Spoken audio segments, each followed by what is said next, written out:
તો પાટણ એપીએમસીમાં નવરાત્રીના બીજા નોરતાથી કપાસની ખરીદીની શરૂઆત કરવામાં આવી છે। એપીએમસીમાં મુહૂર્તના એક મણના ભાવ 1111 થી 2121 રૂપિયા સુધી રહ્યા છે, જે ગત વર્ષની સરખામણીએ 100 રૂપિયાનો મામૂલી ભાવ ફેર નોંધાયો છે। પ્રથમ દિવસે 15,000 મણ કાસડીની આવક થઈ।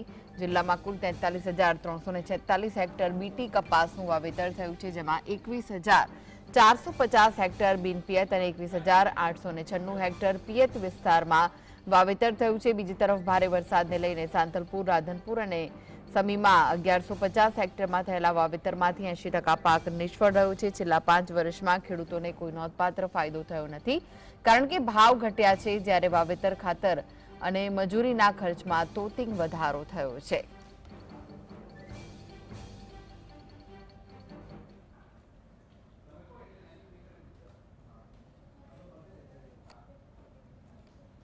તો આ વિશે વધુ માહિતી માટે જોડાઈ ગયા છે પાટણથી સંવાદદાતા અલ્કેશ। આજે બીજું નોરતું છે અને કપાસની ખરીદીની શરૂઆત કરી દેવામાં આવી છે, શું વિગતો મળી રહી છે?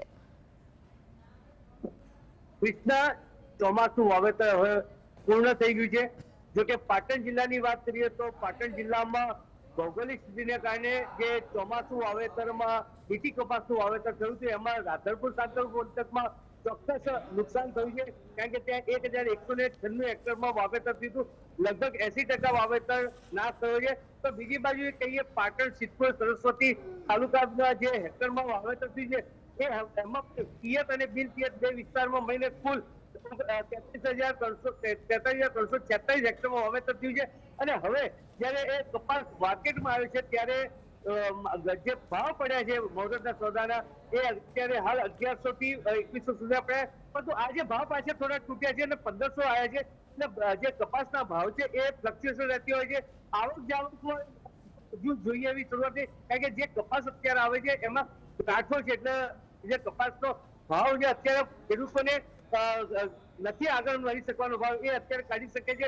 પણ છેલ્લા 5 વર્ષની વાત કરીએ તો છેલ્લા 5 વર્ષની વાતમાં જો આપણે વિચારીએ તો ખેડૂતને જે ખેતર અને બિયારણનો ખર્ચો થયો છે, મજૂરી એ મોંઘી થઈ છે, એની સામે આવક જોઈએ એવી શરૂઆત કરી આપણે 2020માં 860 નો મણનો ભાવ હતો, એ હજુ સુધી અત્યારે હાલ 1500 છે, એટલે કઈ ભાવમાં બહુ ફેર નથી પડ્યો। ભલે સરકાર એમ કહેતી કે ખેડૂતોમાં મમી થશે, પણ 5 વર્ષની વાત કરીએ તો ખેડૂતોને ચોક્કસ હાલ કોઈ ભાવ મળ્યો। અત્યારે હાલ હવે જે કપાસ આવ્યો હતો ગાડીઓમાં ભરવાનું ચાલુ, કેમેરામાં દ્રશ્યો હતો, અત્યારે જે કપાસ ગાડીઓ ભરાઈ અને મિલોમાં જશે, પરંતુ જે સ્થિતિ છે અત્યારે એમાં અસમંજસ પરિસ્થિતિ એ રીતની છે કે જે કપાસ હતો સુરેન્દ્રનગર, અરે જે કપાસ છે એ આયાત નિકાસનો પ્રશ્ન થઈને આવ્યો છે, એને લઈને ક્યાંક ને ક્યાંક ખેડૂતોમાં અસમંજસ છે।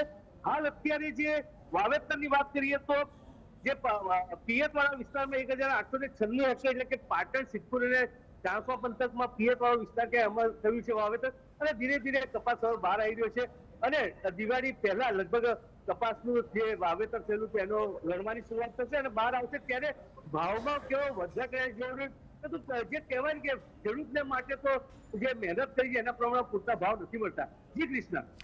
જી, ખેડૂતોને પૂરતા ભાવ નથી મળી રહ્યા, જે રીતે આવક પણ થઈ રહી છે અને માત્ર થોડો ઘણો જ ભાવ વધારો સામે આવ્યો છે, ત્યારે ખેડૂતોનું શું કહેવું છે આ સમગ્ર મામલે? તેઓ શું કહી રહ્યા છે?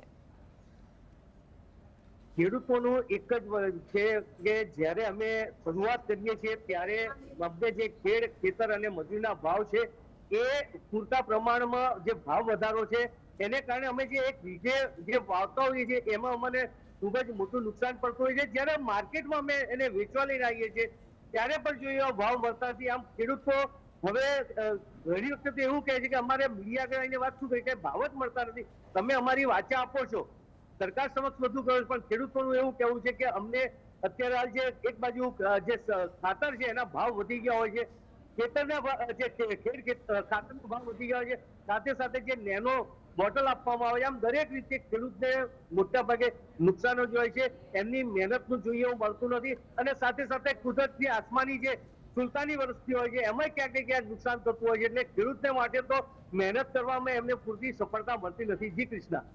જી, આભાર અલ્કેશ સમગ્ર માહિતી આપવા માટે।